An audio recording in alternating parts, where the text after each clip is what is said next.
Šiandien laidoje Auksarankiai. Nuotolinės antenos, tarifai, šildymo sąskaitos ir dešimtmečiais vykstantys šilumos ūkio karai. Legalūs ir nelegalūs metodai, kuriais gyventojai bando palengvinti savo finansinę naštą. Istorijos iš skirtingų Lietuvos vietų. Sužinosite, kokiu greičiu miesto katilinėse dega jūsų pinigai. Netrukus.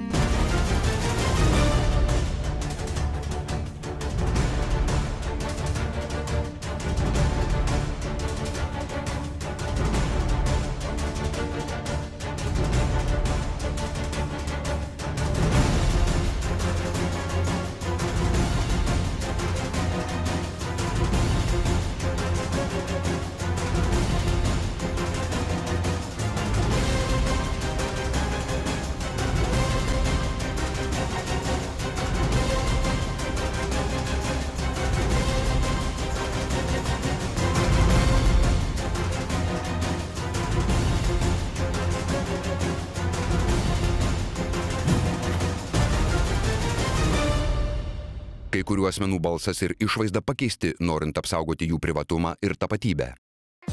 Šiandien laidoje Auksarankiai. Kas naujo automobilių vagysčių fronte? Kas labiausiai masina ilgapirščius ir kaip nuo to apsisaugoti? O taip pat praėjusioje laidoje žadėta šiuo metu ypač aktuali tema – šildymas, nenuspėjamos jo kainos ir kova su vėjo malūnais primenantys bandymai atsijungti nuo centrinio šildymo sistemos bei slapto šaltinio patarimai, kaip užtikrinti saugumą, kad jūsų sąskaitos būtų adekvačios suvartojamos šilumos kiekiui. Po 4 metų stebėjimų buvo nuspręsta pasiaiškinti, kodėl namo šilumos varžai gerėjant, namų sandarėjant, didėja suvartotas šilumos kiekis. Šios temos žadame nenumesti į šoną, tad vis dar laukiame jūsų istorijų ir patarimų. Kaip sumažinti sąskaitas už šildymą elektroniniu paštu btvreporteris@gmail.com. Prasidėjus naujiesiems metams daugybė įvairių institucijų skelbia džiuginančius ir nerimą keliančius statistinius duomenis. Pagrindinė tendencija, kurią pastebime mes kaip pasieniečiai, atlikdami savo funkcijas per maždaug paskutinius 3 metus, kad kontrabandos srautai akivaizdžiai pasisuko iš Baltarusijos pusės. Jeigu anksčiau didžiausias spaudimas, didžiausi kiekiai, daugiausia bandymų gabenti kontrabandą būdavo iš Rusijos, tai dabar praėjusiais metais ypač visas tas veiksmas persikėlė prie sienos su Baltarusija. Ir statistika tą akivaizdžiai liudija, tai galima būtų paminėti, jeigu 2009 metais prie sienos su Baltarusija pasieniečiai iš viso kiekio kontrabandos sulaikydavo maždaug tik 19–20%, tai užpernai jau tas skaičius pasiekė 40%, o pernai siekė net 67%. Pasienis Rusija atitinkamai tas skaičius mažėjo, pernai iš visos sulaikytos kontrabandos tam buvo apie 17% viso kiekio, tuo tarpu prieš 2 metus buvo 50–60, o prieš 3 ketverius ir dar daugiau. Remiantis tokią statistiką galima pastebėti tendencijas, dėl ko labiausiai niežti nagus visokio plauko ilgapirščiams, besisukiojantiems aplink jūsų automobilius. Čia kalbam apie skirtingus vogtus automobilius. Tos, kurie sulaiko pasieniečiai, tai tie automobiliai praktiškai visi yra pavogti vakarų Europoje. Ir jie yra sulaikomi prie sienos su Lenkija, kai bandome įvežti į Lietuvą, arba jau jeigu pavyksta įvežti į Lietuvą, prie sienos su Baltarusija. Tai šita kategorija automobilių, kuri iš tikrųjų per 2 metus jų sulaikyta dvigubai daugiau valstybės sienos apsaugos tarnybos pareigūnų, yra tie automobiliai, kurie pavogti Vokietijoje, Prancūzijoje, Austrijoje, Skandinavijos šalyse ir kurie gabenami į Lietuvą išnaudojant Šengeno erdvės privalumą, tai yra nebuvimo kontrolės pasienyje su Lenkija. Pasienyje su Lenkija pasieniečiai šiuo metu patikrina maždaug tik 1% visų kertančių sieną, ten nuolatinės kontrolės nėra. Tačiau tas skaičius iš tikrųjų išauga ir prie sienų su Lenkija. Tai byloja apie tai, kad tų vogtų automobilių vakarų Europoje Lietuvos piliečiai bando parsivaryti iš tikrųjų daugiau. Ir juos parsivaryti bet kokią kainą, nes pasienyje su Lenkija net ir stabdomi tokių automobilių vairuotojų dažniausiai nestoja, ten pasieniečiai priversti naudoti ginklus, spygliuotas juostas ir visom kitom priemonėm jos stabdyti. Tai paprastai būna beveik nauji arba apynauji automobiliai, kuriems parvaryti paprastai pasitelkiami jauno amžiaus iš tikrųjų žmonės už tam tikrą atlygį, o čia Lietuvoje jau to verslo organizatoriai tiesiog tos automobilius stengiasi pargabentus pasiimti. Dar kita priežastis to padidėjimo – daug automobilių pirmajame metų pusmetyje nupirko Baltarusijos piliečiai. Liepos pradžioje toje šalyje pasikeitė muitų tarifai ir jie tą pirmą pusmetį stengiasi kuo daugiau tų automobilių spėti parsivaryti savo šalį, tiesiog ten nutįsdavo eilės didelės, tiesiog šluotė šlavė, kiek pamename tą lietuviškus automobilių turgus. Ir iš tos rauto, aišku, pasitaikydavo, kadangi žymiai daugiau automobilių, žymiai daugiau būdavo tų vogtų automobilių įsiūloma ir baltarusiams, kurie per daug ten nesirinkdavo ir neturėjo galimybių tikrinti, ar tai vogtas ar nevogtas. Tai tokių automobilių maždaug daugiau kaip 500 iš tikrųjų irgi buvo sulaikyta, tai ir tuos rodiklius atitinkamai irgi pakėlė. Galime pasidžiaugti. 2011-aisiais mūsų šalyje automobilių buvo pavogta trečdaliu mažiau negu užpernai. Tačiau jau antrus metus iš eilės ilgapirščius labiausiai vilioja detalės. Ataskaitose teigiama, kad per 2 metus automobilių detalių vagysčių skaičius išaugo dvigubai. Dabar jis stabilizavosi, bet patirti nuostoliai didėja. Pernai žala vidutiniškai siekė 2500 litų. Statistiškai didžiausia tikimybė rasti apvogtą automobilį BMW savininkams. Specialistai pastebi, kad vagys dirba pagal užsakymą. Vagiamos konkretaus modelio konkrečios dalys. Tai ne tik navigacijos įranga, magnetolos, oro pagalvės, bet ir įvairios apdailos dalys, juostelės, grotelės, taip pat parkavimo jutikliai, veidrodėliai, visų rūšių žibintai, valstybiniai numeriai, valytuvai, ratai ir buferiai. Gūžčiojat pečiais, tai ką, dėl apdailos detalių prie automobilio sargą statyti? Yra paprastesnis būdas. Teko girdėti apie automobilio žymėjimą? Sako, tai padeda greičiau ir paprasčiau surasti automobilį ar jo dalis vagystės atveju, bei užtikrina jūsų transporto priemonės saugumą. Geriausia apsauga tai yra kompleksinė apsauga. Tai yra būtent, kad ne vienas dalykas yra automobilyje, o tam tikras yra, reiškia, kompleksas tų apsaugų. Tai šiuo priklausomai nuo automobilio, aišku, nuo poreikių, vėlgi nuo gyvenimo būdo ir nuo visko kito, galima parinkti kiekvienam žmogui asmeniškai tas apsaugos sistemos komplektą. Tai, kaip ir minėjau, yra garsinė apsaugos sistema, tai yra turbūt pagrindinis dalykas nuo tokių, kurie bando įsibrauti automobilį. Nuo vagių, kurie jau yra nusižiūrėję automobilį, tai yra sistemas prieš atvirą vagystę bei GSM-inės komunikatoriai, kurie praneša apie esamą, kokia būsenoje yra automobilis, tai ar jis suveikęs ar nesuveikęs, ar kažkas įsibrovė ir taip toliau. Ir bet kokiu atveju siūlyčiau pasižymėti automobilį. Na ir jeigu tas automobilis yra prabangus, kaip mes vadiname, ir patenka į tą rizikos faktorių, kuriame reikalauja draudimas ir ne tik draudimas, kad jis įvagiamas yra, tai jau pasirinkti pakankamai sudėtingą apsaugos sistemą, tai būtent vogtų automobilių paieškos sistemą. Kompleksinė apsauga geriausia kol kas šiai dienai. Niekas nepasikeitė. Netrukus laidoje Auksarankiai tęsime šią temą.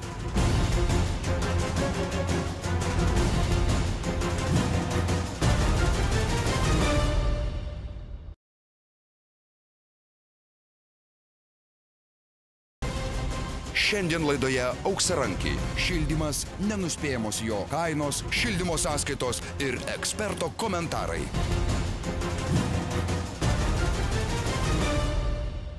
O dabar eteryje Odė, o gal elegija, pavadinimu šildymas. Nieko įstabaus Vilniaus mieste lapkričio mėnesį 11 metais neįvyko. Čia yra centralizuoto šilumos tiekimo pagrindinė problema, kad žmonės negali individualiai reguliuotis. Kaip dujose, elektroje ir vandenį, kiekvienas gali atsisukti ir nusileisti, kiek jam reikia to šilumnešio ar panašiai. Tai čia dėja eina jis per sienas, per langus, kaip tik norit šilumą ir visos problemos su to. Skaičiukai sąskaitoje už šildymą vis dažniau verčia susimastyti, kad labiau apsimokėtų nusipirkti namą šiltuose kraštuose. Dėl kalėdinių stebuklų Vilniečiams pateiktose sąskaitose kilusios aistros atrodo turėtų duoti rezultatų. O gal ginčai ir badymai pirštais ieškant kaltų truks iki šildymo sezono pabaigos, kuriam pasibaigus viskas lyg tarp kitko vėl nutils. Kas kaltas dėl staiga išaugusių šildymo kainų? Jeigu palyginti statistiką, kiek padidėjo šilumos kiekis 10 ir 11 metų lapkritį, tai tie procentiniai santykiai daugiau padidėjo tuose namuose, kur buvo nuotolinio valdymo sistemos, negu kad tuose, kur nebuvo. Ta nustatė ir energetikos inspekcija ir parodė savo pranešime. Čia suprantamos priežastys dėl to, kad ten, kur nebuvo tos sistemos, tai pernai buvo toks šildymo režimas ir šiemet buvo toks pats režimas. Bet ten, kur buvo nuotolinio valdymo sistemos sumontuotos jau pernai, tai pernai lapkričio mėnesį 8 paras ten buvo pamažintas temperatūrinis grafikas. Reiškia tiek karšto vandens, tiek šildymo. Tai leido sutaupyti kažkiek tai šilumos tuo metu, tai jeigu ten pernai buvo mažesnis šilumos kiekis bendras, tai jis automatiškai 11 metais šoktelėjo atitinkamų kiekių, kadangi jis buvo atšauktas tas režimas, ekonominis vadinas. Grįžo į standartinį režimą. Todėl natūraliai ir procentai susidarė tokie. Nes čia tos 20% padidėjimą, 16% lengva paaiškinti klimatinių faktorių, bet papildomą kiekį dar duodavo šitas ekonominio taupimo režimo atsisakymas. Todėl susidarė tie santykiai, čia labai aišku. Sutapimas ar ne, bet šildymo kainos daugiausiai išaugo tuose namuose, kuriuose keitėsi administratoriai ir buvo įdiegtos nuotolinio valdymo sistemos. Kalbant apie nuotolinį valdymą, su Auksarankių komanda bendrauti sutikęs, tačiau savo asmenybės atskleisti nepanoręs šaltinis pateikia keletą įdomių savo patirtimi grįstų įtarimų. Stebint keletą metų namo šilumos energijos suvartojimą, iškylo klausimas dėl to, kad namas nepagrįstai suvartoja per daug šilumos energijos. Po 4 metų stebėjimų buvo nuspręsta pasiaiškinti, kodėl namo šilumos varžai gerėjant, namui sandarėjant, didėja suvartotas šilumos kiekis. Ir besidomint šitais klausimais, atkreipiam dėmesį, kad namo įvadinis šilumos skaitiklis, kuris pagamintas Lietuvoje ir sertifikuotas Lietuvos energetikos instituto šiluminių įrengimų tyrimo ir bandymo laboratorijoje, yra mikroprocesorinis matavimo prietaisas. Mikroprocesoriniuose matavimo prietaisuose yra dažniausiai naudojamas programinis mikrokodas, kurio pagalba yra atliekamas šilumos energijos matavimas. Programinio mikrokodo pagalba galim tiek kalibruoti patį prietaisą, tiek užtikrinti tam tikrų atskirų energijos skaičiavimo algoritmų veikimą. Klausimai kilo dėl to, kad pats energijos šilumos skaitiklis yra prijungtas duomenų ryšio kanalu prie automatinio šilumos punkto valdymo sistemos RubySafe. Kadangi prijungti laidai prie RubySafe valdymo pulto yra 3, pasinagrinėjus šilumos punkto valdymo schemą, aiškiai yra pažymėta, kad tie laidai yra skirti tiek duomenų perdavimui, tiek siuntimui iš automatizuoto šilumos punkto valdymo skydo. Savaime suprantama, kad tai ryšio kanalai galima realizuoti pačio programinio kodo paprogramų perjungimą. Ta prasme, galima būtų ne tik įtakoti skaitiklio parodymus, bet ir perjungti atitinkamus šilumos energijos skaičiavimo algoritmus. Lietuvos meteorologijos įstatymas numato aiškias savokas, kad matavimo priemonės ir jų programinė įranga turėtų būti apsaugota nuo rodmenų klastojimo ir jų programinė įranga turėtų būti patikrinta. Dėl tų klausimų kreipėmės į Lietuvos energetikos institutą ir paklausėme, ar buvo tirtas pats šilumos energijos skaitiklio programinis kodas. Na, ir gavome atsakymus, kad šilumos skaitiklio kodas yra identifikuotas, tačiau nebuvo tirtas. Buvo tik sutikrinta programinė versija. Pačio programinio kodo kaip po programų Lietuvos energetikos institutas neturėjo ir ištirti matomai irgi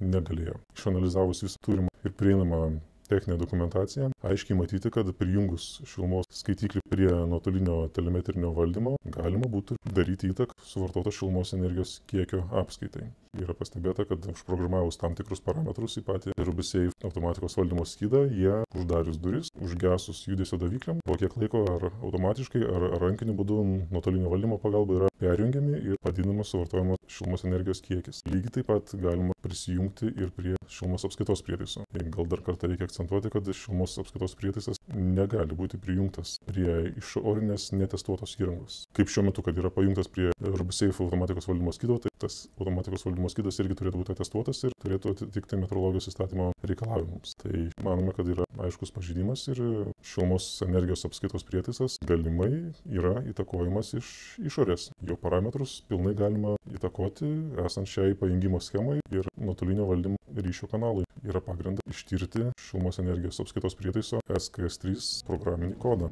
Energetikos specialistai pripažįsta, kad nuotolinio valdymo sistema turi trūkumų. Todėl valstybinė energetikos inspekcija kreipėsi į generalinę prokuratūrą prašydama inicijuoti tyrimą ir dėl galimo nuotolinės sistemos naudojimo didinant šilumą. Vilniaus energija pati iš esmės tų šilumos punktų ir nereguliuodavo. Jie visur turėjo savo rangovus. Tai yra persamdytos firmos, kurios užsiiminėdavo vidaus sistemų priežiūrą. Tai kai jie perdavė tą funkciją formaliai tom bendrovėm, tai iš esmės liko tos pačios bendrovės ir toliau prižiūrėti tuos punktus šilumos, reguliuoti šildymo režimą pagal tą pačią tvarką, ką jie darė anksčiau. Todėl žmonių naujų čia neatsirado, ten ginčas vyksta dabar tik dėl formalumų, perdavimo formalumų. Reikėjo ar nereikėjo perduoti, ar tvarkinga dokumentacija perduota, ar netvarkinga, ar teisiškai gerai įformintas perdavimas, ar ne. Bet fiziškai tie patys žmonės, prižiūrėtojai, kurie dirbo, jie ir toliau dirbo. Bet reikia žinoti taip, kad 90% šilumos punktų Vilniuje yra automatiniai, su procesoriu, su logika, kurie nuderinti per ilgą laikotarpį ir jie toliau naudojami kaip ir anksčiau, taip ir toliau naudojami šildymui ir karštam vandeniui reguliuoti. Skaitiklis yra testuotas, bet niekas nesutikrino, ar ta programa, kuri yra suprogramuota pačiame skaitiklyje, ar jinai neturi kažkokių tai paslėptų paprogramų, kurias galima būtų jungti nuotoliniu būdu. Nes būtent turint nuotolinį valdymą, turint dvipusį ryšio kanalą, galima pilnai realizuoti tam tikrų paprogramų įjungimą ir įtakoti skaitiklių parametrus. Vėlgi, reikia paminėti tai, kad skaitiklis netgi ir numato kelis skirtingus energijos matavimo algoritmus. Neturim šios dokumentacijos, bet tai patvirtina gamintojai. Tai jeigu jau yra faktas, kad yra keletas energijos skaičiavimo algoritmų, tai manau, kad juos perjungti ir įtakoti apskaitos rodmenis tikrai yra įmanoma. Antras dalykas, patį kodą lengvai galima pakeisti. Tai, ką rodo programinės įrangos versijos identifikatorius, niekaip neleidžia manyti, kad tokia pat programinė įranga yra sumontuota gyventojų namuose. Paprasčiausiai galima palikti tą patį pavadinimą, bet patį programinį kodą pakeisti arba tiesiog įtakoti pačio skaitiklio parodymus, perjungiant tam tikrus šilumos skaičiavimo algoritmus nuotoliniu būdu. Aš manau, kad šilumos apskaitos prietaisas veikia netitikdamas metrologijos įstatymo nuostatų. Šilumos punkto automatizavimo sistema yra valdoma, plačiai tariant, telefoninio ryšio pagalba. Naudojamas vienas iš Lietuvos mobiliojo ryšio operatorių ir yra naudojama SIM kortelė tam ryšiui užtikrinti. Tiesa, ne visose skydeliuose yra sumontuota nuotolinio valdymo sistema. Atsukus priekinį dangtelį galima rasti ir tuščią SIM kortelės lizdą. Tokiu atveju galite būti ramūs. Jūsų šilumos mazgas nėra valdomas nuotoliniu būdu. Tačiau mūsų auksarankis įspėja, kad galimybė prisijungti duomenų kabeliu vis tiek išlieka. Ir jeigu dingsta ryšys tarp šilumos tiekėjo ir RubySafe automatikos skydo, iš karto yra susisiekimas su prižiūrinčia įmonė arba siunčiami Axis Industries specialistai, kurie atstato ryšį ir imasi visų priemonių, kad sistema toliau veiktų. Įdomu, kam kantrybė trūks greičiau. Esamos sanitarinės higienos normos, kurios perkeltos į šilumos tiekimo vartojimo taisyklės arba jomis turi remtis, sako, kad šilumos punktų prižiūrėtojas, kuris reguliuoja šildymo režimą, turi palaikyti patalpose temperatūrą gyvenamose, ne mažiau 18, ne daugiau 22. Tai, pavyzdžiui, jeigu pernai buvo laikoma 18, o šiemet 22 tam pačiam name, tai yra temperatūrų skirtumas padidėjimas 4 laipsniai. Pagal šilumos suvartojimo lapkričio mėnesį pagal santykius su išorė, tas iš karto atsilieptų 20% bendram šilumos sunaudojime šildymui. Taip sakant, šildymo sąnaudos padidėtų. Ir tai nebūtų pažeidimas, nes taisyklės leidžia tą. Netrukus laidoje Auksarankiai tęsime šią temą.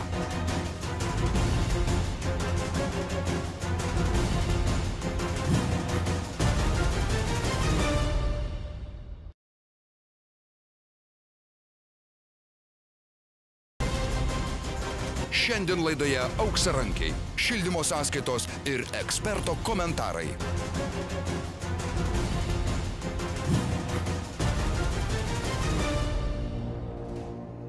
Šilumos kiekį patekus į namą, pagal kurį skaičiuojamos sąskaitos kiekvienam butui, matuoja ne šitas procesorius, o šilumos skaitiklis, kuris yra iki šilumokaičio, iki šilumos punkto. Dauguma, nesam tikri ar absoliučiai visi, bet dauguma šitų šilumos skaitiklių nepaveikiami. Ir va dabar Valstybinė energetikos inspekcija daro tyrimą, bet šilumos apskaita yra kiekis sunaudotas pastate įrašomas ir vietiniam registratoriui, kuris archyvuojamas, saugomas ir visada galima patikrinti, koks tas šilumos kiekis tikrai buvo sunaudotas. O ką rodo per telemetriją, tie duomenys nebuvo naudojami net apskaitai. O kas už šilumos punkto tą reguliavimą, temperatūrinį grafiką, debitą, tai jisai galima ten įsukinėti kaip tik nori ir jis lems įvadinio šilumos skaitiklio parodymus. Todėl šiluma patekus į namą yra išmatuojama tiksliai, metrologiškai patikrintais prietaisais ir dėl to klausimo niekas nekelia, o klausimą kelia tik, ar ne per daug buvo prišildyti namai. Dėl ko galėjo padėti naktį ten ar kitų laikų ir dėl to galėjo tas skaitiklis per daug rodyti. Tai va tokį dalyką sunkiau įrodyti. Šviesos spindulių šiuose painiuose kainų, kiekių ir vertinimų brūzgynuose galėtų būti individuali apskaita arba kontroliniai skaitikliai. Mano manimu, tai yra teisėta, nes jeigu paimti analogiją, jeigu mums parduotų obuolius su svarstyklėm, prie kurių yra prijungtas troselis ir tampama už svarstyklių, siekiant įtakoti parodymus, tai tuo atveju būtų teisėta, kad mes nukirpsime tą troselį, kuris įtakoja rodmenis.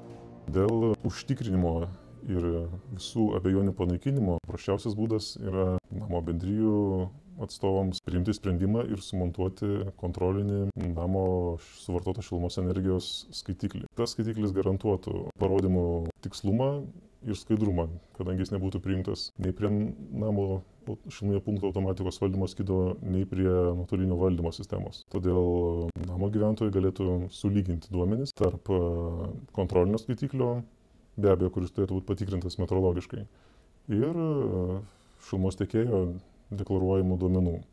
Duomenys, savame suprantama, turėtų sutapti. Man padaryti to nepavyko, kadangi iš karto buvo nukreiptas neigiama linkme, kadangi Vilniaus Energija atsisakė ir pabrėžė, kad nederins tokio projekto, nors kontrolinio skaitiklio sumontavimas namo bendrasavininkių dalyje niekaip nėra siejamas su šilumos tiekėjo veikla. Tai tiesiog yra namo bendrasavininkų tinklai, kurie priklauso namo savininkams ir bendrų sutarimų galėtų būti vykdomi tų tinklų pakeitimai. Tai yra sumontuojamas kontrolinis šilumos energijos skaitiklis. Kiekvienas namas yra pas mus išdarkytas siaubingai.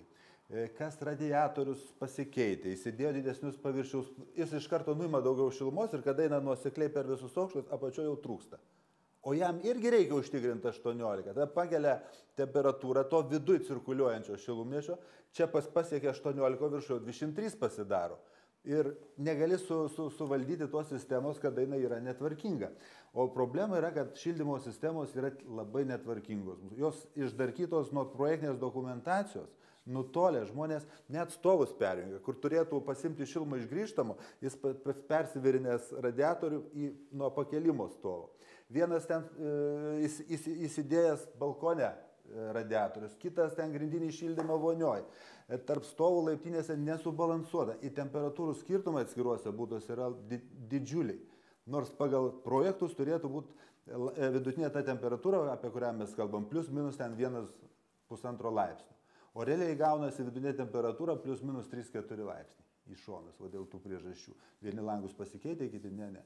Ir čia tas pats, kas su pastatų renovacija. Ta pati problema, kadangi pastatai yra net naujinti, nesutvarkyti, tai tu gali daryti idealią šilumą iki namo tiekti, auksinę, bet kada jinai patenka į namą, su visom šitom problemom, iš karto prasideda.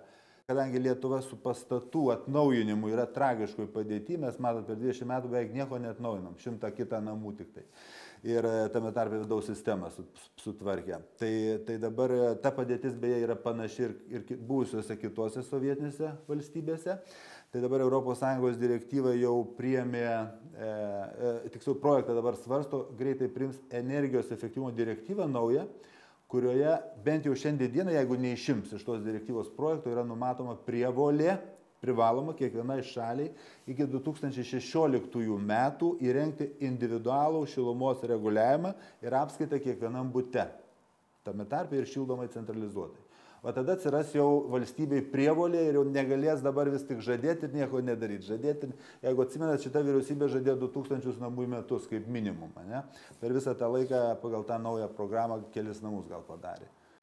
Bet nieks nesitvarko, šitiek metų praėjo ir šita tvarka, tos chaosas, galima sakyti, tęsiasi ir netvarkoma. Nei iš išorės, nei vidaus sistemos. Nes valstybė laiko, kad tai žmonių turtas, žmonės pirmiausia patys nelabai nori investuoti, kažkodėl galvoja, kad čia turi valstybė jiems, bendrapiliečiai tvarkyti tos namus, nors yra privatus turtas.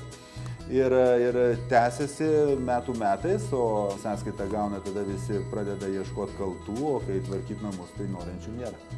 Bandant mąstyti logiškai, peršasi išvada, kad šildantis centralizuotai, tai yra perkant kurą ir gaminant šilumą dideliais kiekiais, tai turėtų būti pigiau, nei ieškant alternatyvų. Nors mūsųse logikos dėsniai regis negalioja, tačiau fizikos dėsniai čia labai svarbus. Šiandien tiek, o kitoje laidoje tęsime šią temą.